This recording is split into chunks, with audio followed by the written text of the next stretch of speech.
ஓம் முருகா போற்றி. ஓம் சரவண பவ. என் அன்பு குழந்தையே, என்னுடைய இந்த வேலை தொடு. உன்னுடைய தேவைகள் எல்லாம் நிறைவேறும். முருகன் சத்தியத்தை மீறமாட்டேன். இது என்னுடைய சத்தியமான வாக்கு.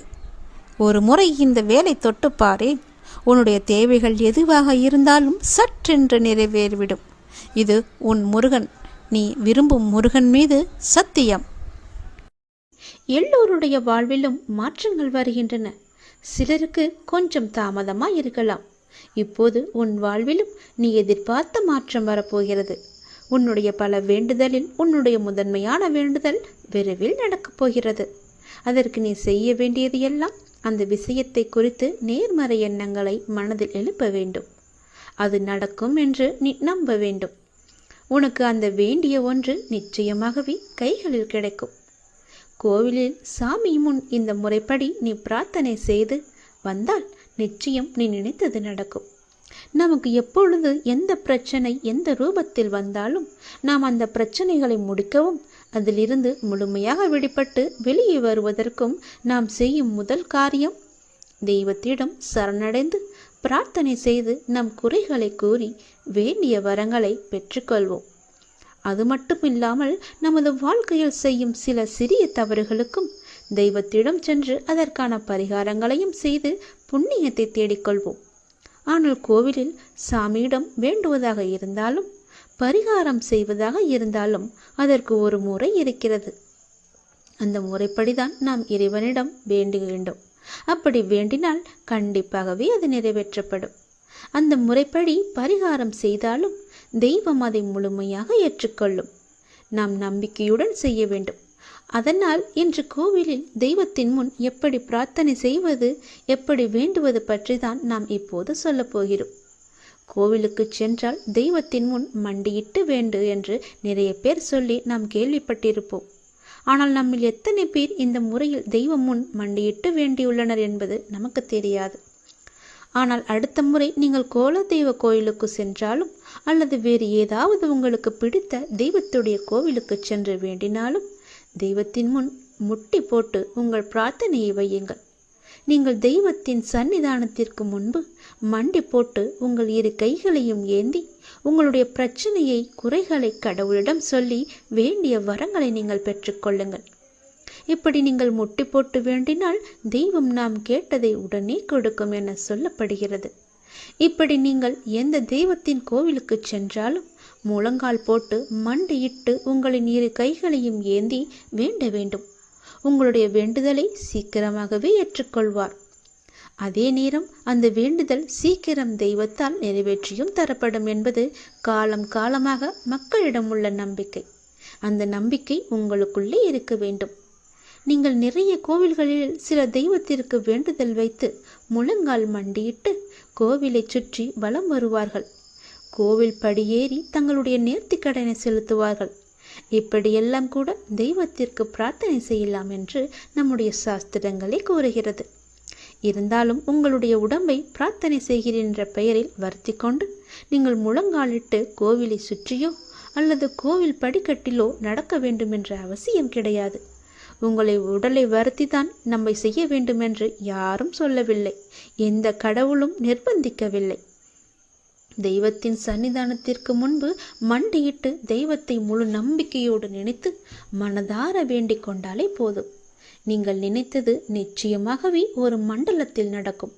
அதாவது 48 நாட்களுக்குள் அது நடந்தே தீரும்.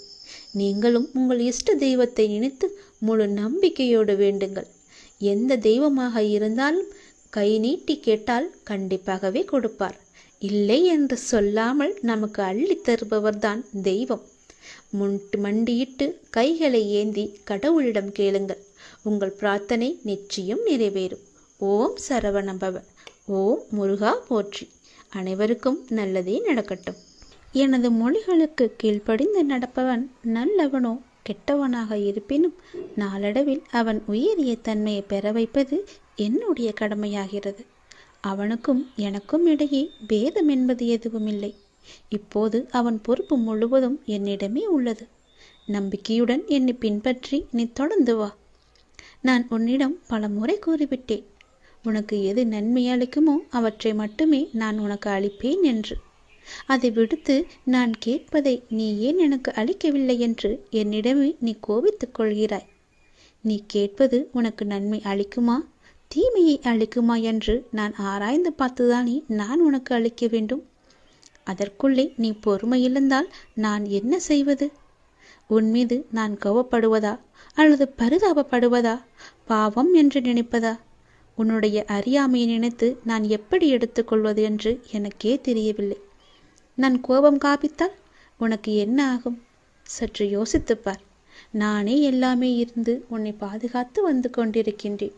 உன்னை கேட்டதை நான் கொடுப்பது ஒரு நொடி போதும் எனக்கு.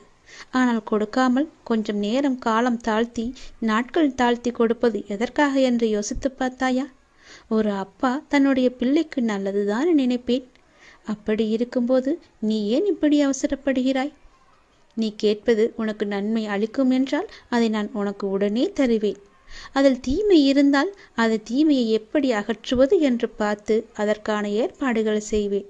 அது உனக்கு கிடைக்கக்கூடாது என்று நினைத்தால் அதை நான் உனக்கு தரவே மாட்டேன். அதனால் நீ அவசரப்படாதே. நானே உன் தாய், நானே உன்னுடைய தந்தை. உனக்கு நன்மையை மட்டுமே கொடுப்பவன் நான். அதற்கு சற்று காலமானாலும் நம்பிக்கையுடன் காத்திரு. அவசரப்படாதே. எல்லாம் உன்னுடைய நன்மைக்காகத்தான் உன்னுடைய அப்பா நான் சொல்கிறேன். நான் சொல்வது எல்லாமே உன்னுடைய நன்மைக்காக மட்டுமே. அதை நீ அறிந்து கொள். உன்னை காக்கவே நான் இருக்கின்றேன். காரணம் இல்லாமல் எதுவும் நடக்காது. எல்லா நிகழ்வுகளுக்கும் பின்னாலும் ஏதோ ஒரு காரணம் இருக்கின்றது. சாதாரண மனிதர்களாகிய நமக்கு அந்த காரணம் என்ன என்று அறிவதில்லை. ஆனால் உன்னுடைய பழனி முருகன் எனக்கு எல்லாமே தெரியும். எனக்கு தெரியாதது என்று எதுவுமே இல்லை. ஆனால் நான் உனக்கு எல்லாவற்றையும் தர மறுப்பதற்கு காரணம் அதில் உனக்கு ஏதோ ஒரு தீமை இருக்கிறது என்பதனால். நான் எல்லாவற்றையும் பார்த்து கொண்டுதான் இருக்கின்றேன். எனக்கு எல்லோருடைய பாவ கணக்கும் எது என்ன என்று எனக்கு தெரியும். என்னுடைய பக்தனின் கர்ம வினைகள் முற்றினையும் அளிப்பது என்னுடைய பொறுப்பு. நீ எப்போது என் ஆலயத்தில் படியெடுத்து காலெடுத்து வைத்தாயோ அந்த நொடி முதலே உன்னுடைய கர்மாக்களை குறைக்க நான் புறப்பட்டு விட்டேன். எல்லாவற்றையும் தெரிந்து கொண்டு நான் உனக்கு எது தேவையோ அதை மட்டுமே நான் அளிக்கப் போகின்றேன். கலங்காமல் இரு. உனக்கு வேண்டும் என்று நீ அடம் பிடிக்காதே. என் மீது கோபமும் படாதே. எனக்கு தெரியும் எதை எப்போது தர வேண்டும் என்று. நானே பார்த்து கொள்கிறேன். உனக்கு தேவையான பக்தியையும் சக்தியையும் நான் உனக்கு அளிக்கின்றேன். உன் கர்ம வினையின் பலனை பக்தனுக்கு தக்கவாறு அவன் தாங்கும் அளவை தெரிந்து நான் உனக்கு அளிக்கின்றேன். உன் கர்ம வினையின் தாக்கம் உனக்கு ஏற்படாதவாறு நான் பார்த்து கொள்கிறேன். உனக்குள்ள கஷ்டங்கள் எல்லாவற்றையும் நான் வாங்கி கொண்டு உனக்கு இன்பமான நாட்களை மட்டுமே நான் உனக்கு பரிசளிக்கப் போகின்றேன். இப்போதே என்னை ஓம் சரவண பவ என்று கூப்பிட்டு நான் உனக்கு காட்சி தருகிறேன். கடந்த 1 வருடமாக இருந்த உன்னுடைய மனப்போராட்டத்திற்கு முடிவு கிடைக்கும் நேரம் இது. நீ போகும் பாதையே சரியான பாதை. அதிலிருந்து நீ நகர்ந்து விடாதே. இந்த வழியிலேயே நீ போ. உனக்கு முன்னால் நான் சென்று கொண்டிருக்கிறேன் என்பதை மறவாமல் அதன் வழியே வா. நிச்சயம் நடக்கும் நன்மைகள் பல. நல்லதொரு மாற்றம் நிரந்தரமாக உன்னுடைய வாழ்வில் இன்னும் சரியாக 3 மாதத்தில் வரப்போகிறது. அந்த நல்லதொரு மாற்றம் நீ எதிர்பார்த்ததை விட பல மடங்கு உனக்கு சந்தோஷத்தை அள்ளி தரப்போகிறது. அல்ல குறையாத சந்தோஷம். அதை நீ அனுபவிக்கப் போகின்றாய். இது உன்னுடைய வாக்கு அல்ல, இது என்னுடைய சத்திய வாக்கு. உறவுகளில் உள்ள நிலையாமையை நீ புரிந்து கொண்டாய். உலக உண்மைகளை கொஞ்சம் கொஞ்சமாக நீ புரிந்து கொண்டாய். அடங்காத மனத்தினை என் நாமத்தால் அடங்க வைத்து நீ இப்போது பயின்று வந்து கொண்டிருக்கின்றாய். எப்போதும் நேர்மறையாக சிந்திக்க நீ பழகி கொண்டாய். இனி என்ன? ஏன் கவலை? இந்த வாழ்க்கையை கடப்பது உனக்கு எளிதாகவே இருக்கப் போகின்றது. இனி உனக்கு வழிகாட்டியாக நானே உன் கூடவே வரப்போகின்றேன். உன் கர்ம வினையை தீர்க்க வைத்து இந்த வாழ்வை நீ நிம்மதியோடு கடக்க நீ என்ன செய்ய வேண்டும் என்பதை அவ்வப்போது உனக்கு நான் குறித்து கொண்டே இருப்பேன். குறிப்பால் உணர்த்தி கொண்டே இருப்பேன். நீ தயங்காமல் முன்னேறு. நான் உன்னுடன் எப்போதுமே இருப்பேன். உனக்கு எல்லாவற்றையும் புரிய வைத்து உன்னுடைய வாழ்க்கையை செம்மையாக மாற்றி காமிக்கின்றேன். கடந்த ஒரு வருடமாக இருந்த உன்னுடைய ஒரு மனப்போராட்டத்திற்கு இப்போது முடிவு கிடைக்கும் நேரம். உன் மனம் ஒரு வருடமாக பட்ட பாடு எனக்கு தெரியாதா? எத்தனை அல்லல்கள் பட்டிருக்கிறது, எத்தனை துன்பங்களை சந்தித்திருக்கிறது, எத்தனை கஷ்டங்களை அது அனுபவித்திருக்கிறது. எல்லோற்றுக்கும் ஒரு முடிவு கட்டப் போகின்றேன். உன்னுடைய பொறுமைக்கு பலன் கிடைக்கும் நேரம் இது. நீ இதுவரை கடந்து வந்த பாதையில் நீ பட்ட கஷ்டங்களுக்கு ஒரு முடிவு காணப்பாய். யார் உன்னை கைவிட்டாலும் உன் நம்பிக்கை உன்னை கைவிடாமல் உன்னை இவ்வளவு தூரம் அழைத்து வந்திருக்கின்றது. நான் நம்பும் என்னுடைய அப்பா என்னை காப்பாற்றுவார் என்ற நம்பிக்கை உனக்குள்ளே ஆழமாக பதிந்திருக்கிறது. அதுவே உன்னை இத்தனை தூரம் பாதுகாப்பாக அழைத்து வந்திருக்கிறது தெரியுமா? அந்த நம்பிக்கையோடு சேர்ந்த நேர்மறை எண்ணங்களும் அது எல்லாமே கூடி உன் வாழ்வின் பொன்னான தருணங்களை அது உனக்கு உருவாக்கி தரப்போகிறது. மகிழ்ச்சியாகவே இரு. உன்னுடைய வாழ்க்கை சரியான திசையில் நகர ஆரம்பித்திருக்கிறது. அது சரியான வழியில்தான் போய்கொண்டிருக்கிறது. அதை மாயை என்ற வலையில் நீ சிக்கிக்கொண்டு மாற்றி போக நினைக்காதே. அது தவறாக விடும். நான் சொல்வதை கேள். உனக்கு நல்லது நடக்கப் போகிறது. எத்தனை வருடங்களாக நீ தவித்து கொண்டிருந்தாய். எவ்வளவு மனப்போராட்டங்களை எல்லாம் அனுபவித்து கொண்டிருந்தாய். சந்தோஷத்தையே நீ மறந்து விட்டாய். அவ்வளவு துன்பங்களை நீ அனுபவித்து விட்டாய் அல்லவா? அது எல்லாமே இப்போது முடியப் போகிறது. சந்தோஷமாக நீ உன் வாழ்க்கையை ஆரம்பிக்கப் போகிறாய். உனக்கு துணையாக உன்னுடைய அப்பா நான் இருக்கும்போது எதையும் கவலைப்படாதே. எதை பற்றியும் நீ சிந்திக்காதே. மகிழ்ச்சியாகவே இரு. நிறைய மகிழ்ச்சியான தருணங்கள் இனி ஒன்றின் பின் ஒன்றாக உன்னை நோக்கி வந்து கொண்டே இருக்கிறது. இதுதான் சரியான திசை. யார் எது சொன்னாலும் அதை காதில் வாங்காதே. அங்கு உன்னை பயமுறுத்துபவர்கள்தான் நிறைய பேர் இருப்பார்கள். அவற்றையெல்லாம் நீ காதில் வாங்காமல் நீ போகும் பாதையே சரியான பாதை என்று நகர்ந்து போய்கொண்டே இரு. இதற்காகவும் நீ அதிலிருந்து பின் வாங்கக்கூடாது. இது அப்பன் முருகன் மீது சத்தியம். என் மீது சத்தியம் செய்திருக்கிறாய். அதிலிருந்து நீ பின் வாங்க கூடவே கூடாது. இடம் நான் பேச விரும்புகிறேன். மிக முக்கியமான விஷயத்தை நான் உன்னிடம் பேச வேண்டும். சிறிது நேரம் ஒதுக்கி என்னை பார்க்கவா. தயவு செய்து என்னை வந்து பார்த்துவிட்டு போ. நீ ஒரே ஒரு முறை திருச்செந்தூர் வர வேண்டும். திருச்செந்தூர் வந்து என்னை தரிசிக்க வேண்டும். நான் உன்னிடம் வந்து பேச வேண்டும். எனக்கு சிறிது நேரம் ஒதுக்கி என்னை பார்த்து விட்டு போ. உன்னுடைய நல்ல மனதுக்கு ஒரு நல்ல விஷயம் கண்டிப்பாக நடக்கப் போகின்றது. நீ என் மேல் கொண்ட பக்திக்கும் நம்பிக்கைக்கும் பலனாக உன்னுடைய வாழ்வில் ஒரு நல்ல விஷயம் நடக்கப் போகிறது. கடந்த மாதத்தில் பின்தங்கி இருந்த உன்னுடைய வாழ்க்கை இப்போது முன்னேற்றம் பெறப் போகிறது. உன்னுடைய காத்திருப்புக்கு கைமேல் பலன் கிடைக்கப் போகிறது. இன்றிலிருந்து ஒரு மாதத்திற்குள் நல்ல மகிழ்ச்சியான நிகழ்வுகள் உன் வாழ்வில் நிகழப்போகிறது. நேர்மறை எண்ணத்தோடு உன்னுடைய வாழ்வை நடத்து. நடக்க வேண்டிய நிகழ்வுகள் தானாக நிகழும். உன்னுடைய தடைகள் எல்லாம் மகளும். பல வழிகள் உனக்கு பிறக்கும். நான் உன்னை சந்திக்க விரும்புகின்றேன். உன்னிடம் மனம் விட்டு பேச விரும்புகின்றேன். ஒவ்வொரு முறையும் நான் உன்னிடம் வருகின்றேன். நீதான் என்னை கண்டு கொள்ளாமல் அலட்சியம் செய்கிறாய். ஆனால் இந்த முறை நீ என்னிடம் வர வேண்டுமென்று நான் விரும்புகிறேன். தயவு செய்து நீ என்னை வந்து பார்த்துவிட்டு போ. என்னை சந்திக்க சிறிது நேரம் ஒதுக்கு. எவ்வளவு சீக்கிரம் வருகிறாயோ அவ்வளவு சீக்கிரம் நீ என்னை வந்து பார்த்துவிட்டு போ. இதுவரை தேய்பிறையாய் இருந்த உன்னுடைய வாழ்க்கை இனி வளர்ப்பிறையாய் ஏற்றம் பெறப்போகிறது. அடிமேல் அடியாய் இருந்த துன்பங்கள் எல்லாம் மாறி எடுத்து வைக்கும் ஒவ்வொரு அடியும் மகிழ்ச்சியான ஒன்றிற்கு நிச்சயம் வழிகாட்டப் போகிறது. இனி எல்லாமே உனக்கு நல்லதாகவே நடக்கும். இந்த அப்பாவின் ஆசையோடு.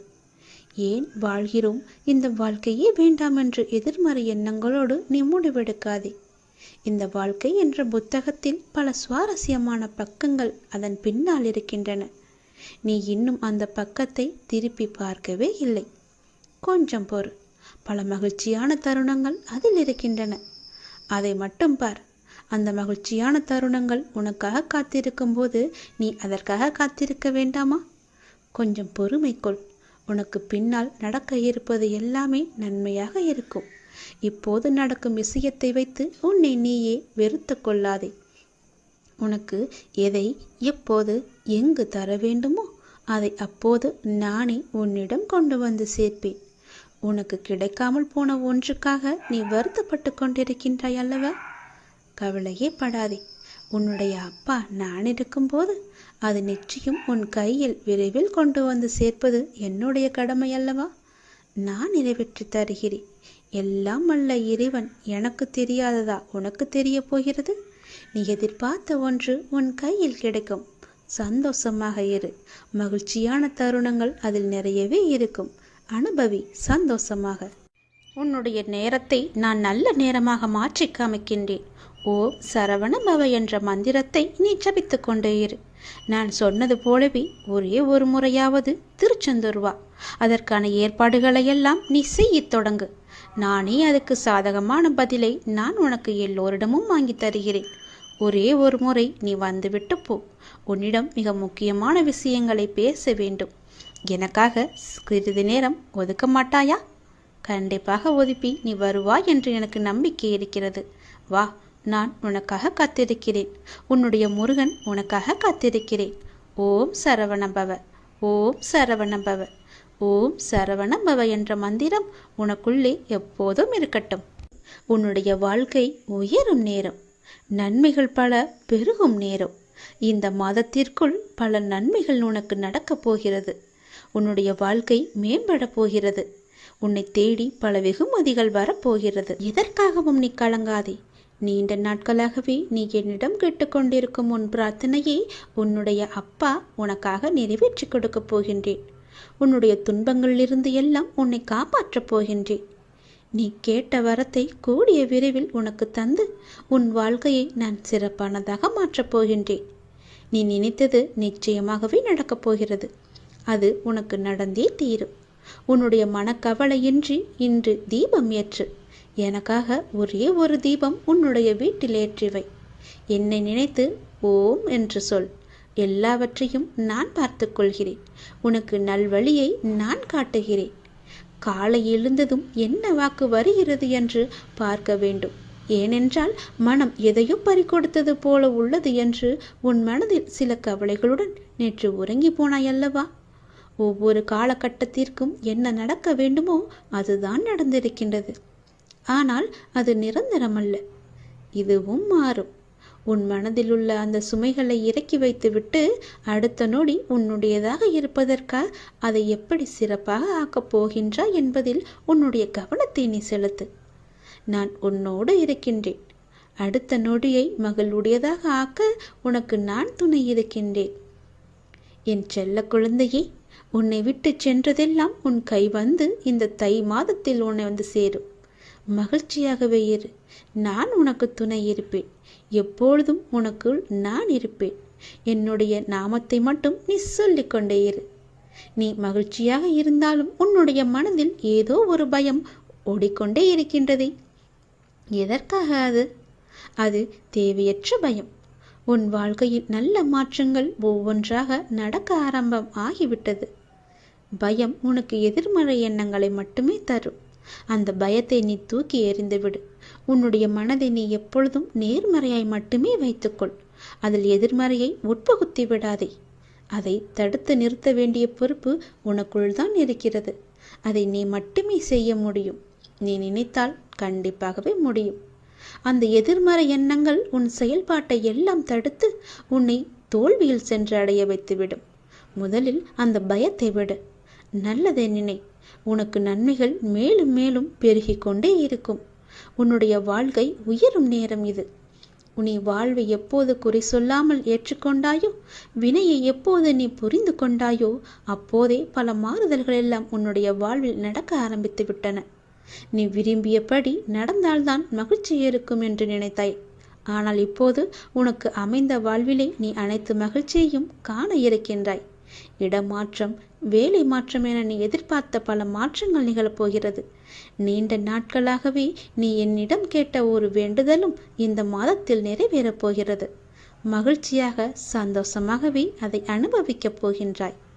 உன்னுடைய வாழ்க்கையானது கொஞ்சம் கொஞ்சமாக மேம்பட்டு உயர்ந்த நிலைக்கு வரப்போகின்றது.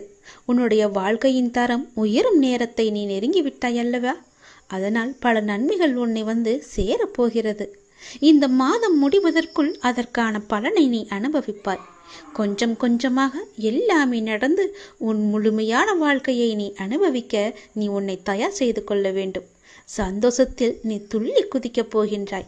என்னுடைய நாமத்தை நீ சொல்லிக்கொண்டே இரு.